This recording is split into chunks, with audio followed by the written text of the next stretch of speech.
There it is! We did it! We are in the Arctic Circle! Well done, Ashi. Well done, Altor. Welcome back to Adventure Now. After our exciting Arctic Circle crossing, the wind dropped completely and we motored all the way to our next destination of Husavik on the north coast of Iceland. 14 hours after departure, we're now coming into the harbour at Husavik. It's 5:40 AM. Looking forward to getting in, tied up. Now that's not a bad sign for an Englishman to see on arrival in a new port. Pretty cool, actually. I like it. Yeah, I like it as well.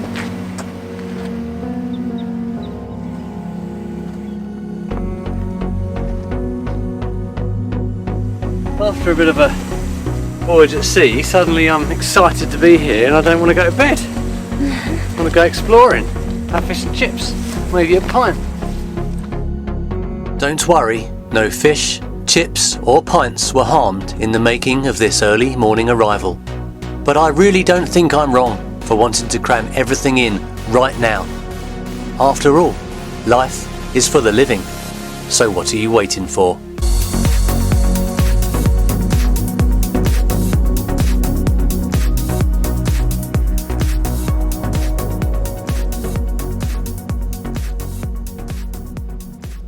A few hours after arrival, the sun came out and the beauty of our surroundings was revealed. Here we are on the 20th of July, a lovely sunny day in Iceland with a beautiful mountainous backdrop and a birthday girl right here. The big 40 is today in Iceland. It's really warm, I love it. Beautiful, isn't it? It's gorgeous. Despite my early enthusiasm, fish, chips and pints gave way to coffee and pastries from the local bakery. We explored the sun-soaked town of Husavik and I think Asha was pleased with her birthday destination. As is of course customary, birthday girls get what birthday girls want, and Asha wanted to spend some of the day swinging round the anchor, soaking up the sunshine. And who was I to argue? Whilst cruising in Faroese and Icelandic waters, we have been using a pilot book written by a cool guy called Mike Henderson, who we have met and become friends with. In his book, he likens fishing in Iceland to shooting fish in a barrel, or words to that effect, and I was about to test that theory. Okay, so here's fishing in Iceland. We are anchored in 10 metres of water. We're about to put this down. The trick seems to be get it down to the bottom as soon as possible, otherwise other fish have a go on the way. And now a bit of jiggery up and down. As you are about to see, he is right. There we go. There we are. She comes. There we are. Go away, Formar. Don't get your own fishing rod.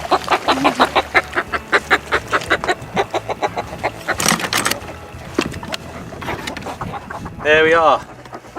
What a beautiful, beautiful cod. It's confession time. I have been enjoying a blossoming relationship for the last year and a half with the drone. I know, it's a little strange, but it is the drone and I. I have no doubt at all that there is some deep-seated psychological problem about developing relationships with inanimate objects, but it is what it is. Through the progression of time, we have become accustomed to each other's ways. Our relationship almost symbiotic, and together we have soared.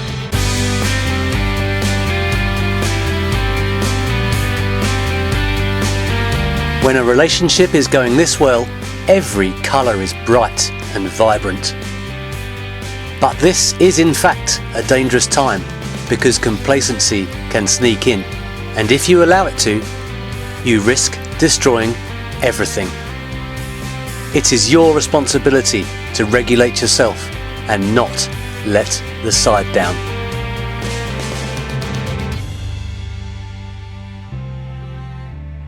Whoops.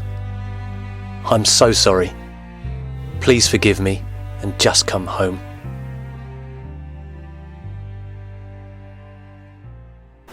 We always welcome this thing back with a kiss, and we just gave it a kiss while it was covered in dirt.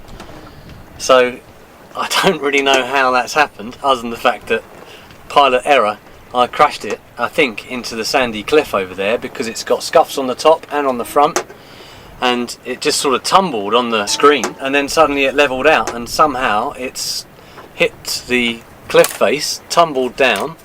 We've got scuffs on this propeller, we've got a split on this propeller here, and a couple of scratches on the other ones. It was covered in dust, but somehow it stayed in the air. The gimbal was all over the show, so I just had to follow the flight path back. I'm delighted it came back. So have I. Welcome back. Well done you, the wounded soldier returning home. Right, let's go.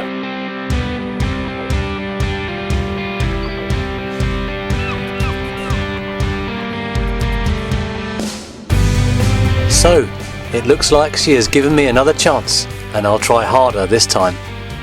After a blissful few hours surrounded by snow-capped mountains, we upped anchor and headed back to the port. We gave Perkins a good workout by racing one of the whale spotting boats back into the harbour, and Asha prepared ropes and fenders. And soon we were back alongside after a wonderful birthday trip around the bay.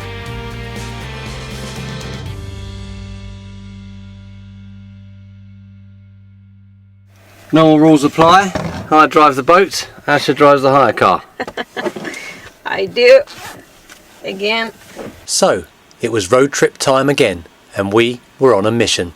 We were contacted by a fellow sailor on Instagram who has a buddy in Iceland who knows where to go for some good crack. Armed with some coordinates and Google Maps, we went off into a seemingly random lava field. And sure enough, the crack we found was heavenly. This looks solid enough.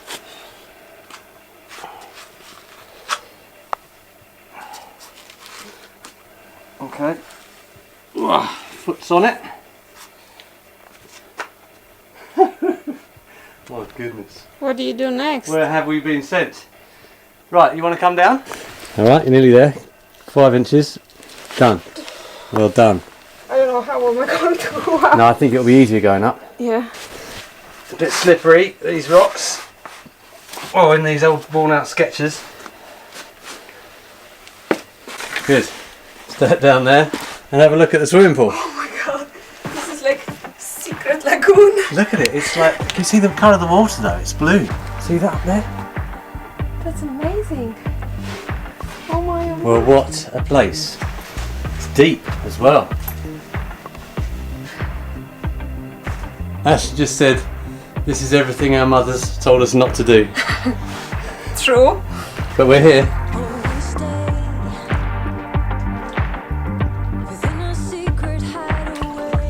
Oh, so good. It's so good. Now Asha, you are very white indeed. Only surpassed by the Englishman who's even whiter. It's a surprise since I'm a ginger. The water in this lagoon has 41 degrees. It was warm climbing down here, although it was really steep and really difficult. But it's so good. It's just a private secret spot, and I thank the angels that led us into this spot because it's so awesome. After the glorious crack, we made our ways to the sulphur plains and boiling mud pools of Namaskard. We marvelled at the intensity of the place and the pressure build-up right beneath our feet. And after all the heat and pressure of our morning, we needed to cool down.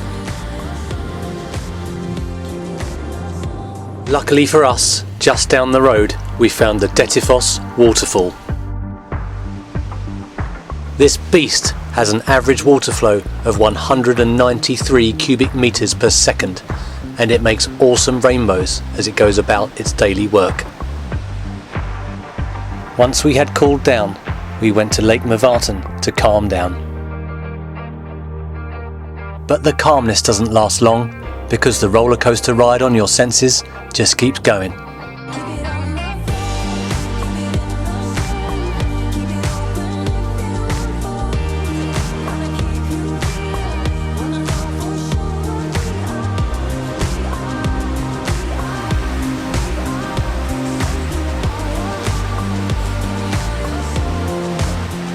Now, let's talk about power.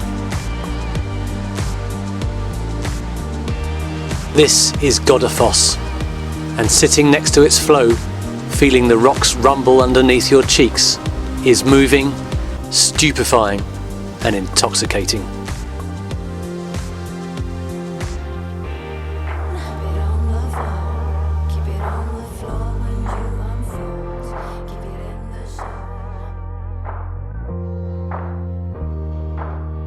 We really couldn't have wished for a better couple of days to be land tourists around Iceland. The sunshine has really come out for us and we've seen some spectacular places. I feel quite sure that Asha thinks it's reached its pinnacle right now as we sit at the base of this beautiful orange lighthouse.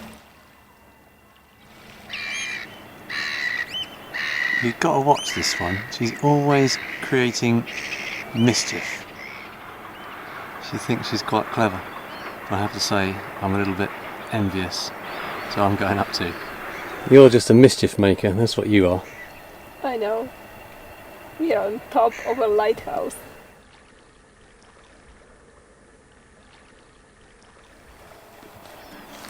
Happy now? Happy! That was good! The next day, after a fantastic road trip, a wonderful time in Husvik, and great 40th birthday celebrations, we left bound for our final destination on the North Icelandic coast, the island of Grimsey. Apparently there are 60 people that live on this island, and with us and the 2 cruise ships, the locals are seriously outnumbered. We just arrived in Grimsey. We don't have a space on the floating pontoons, so we tied Altor on the wall. We have water with a fire hose. That's gonna be interesting. Mark has the amp. He needs the crack. Oh, he got the crack this morning. Big crack, Mother Earth. I don't have the amp. Why does she think I've got the amp? I'm just trying to keep the crew under control. 20 lashes. For you. Let me get my boots on. Are you happy with my collection of plastic bags?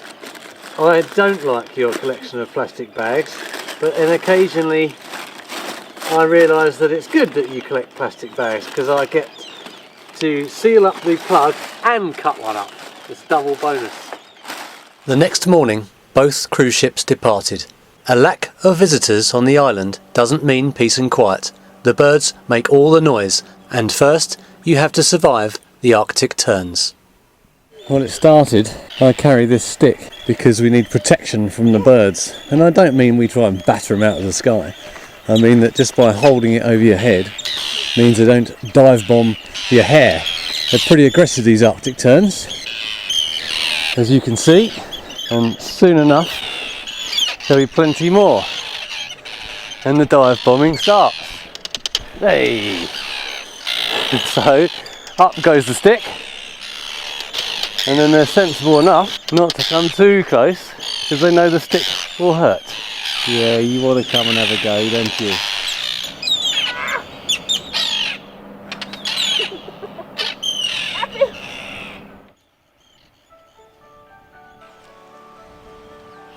These puffins are beautiful, aren't they? But my goodness, in these numbers and the amount of craps they do, it stinks around these cliff edges. Yeah, it does smell of puffin guano. But they are so cute. They are. But they are very nervous. God love them, you know. Everybody comes here to photograph them or catch them. So, just one step too close and whoo, the whole colony is gone into the water. Fame or cooking pot, is that what they've learnt? Yeah.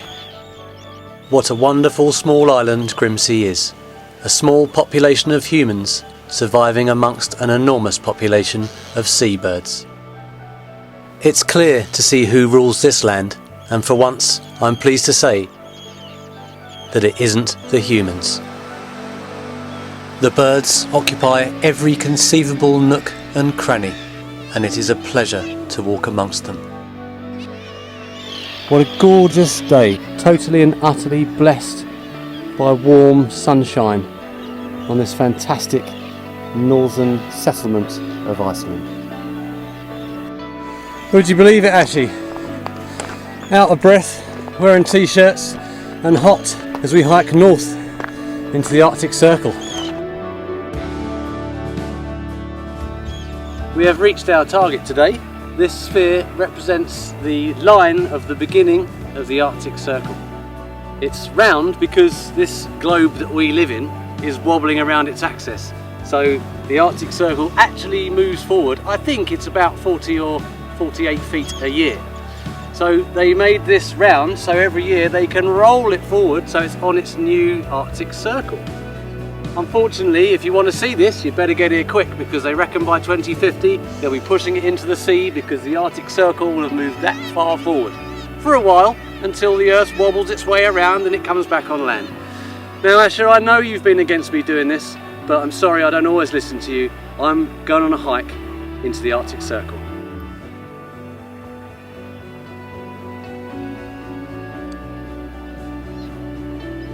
Oh, you're back! Woo! I tell you what, you need to be careful there. There's icebergs, there's polar bears, it's frigidly cold, but you know, if you're tough, you can survive. Grimsey Island marks the turning point of this season of Adventure Now. From here we will head back down the east coast of Iceland to the Faroe Islands and then ultimately back south, but not before a flyby from a friendly fisherman we met on the island. Thank you so very much for tuning in and being part of our journey. We really hope you have enjoyed it, and if so, please stay tuned for more as we continue our adventure now south. Altor out.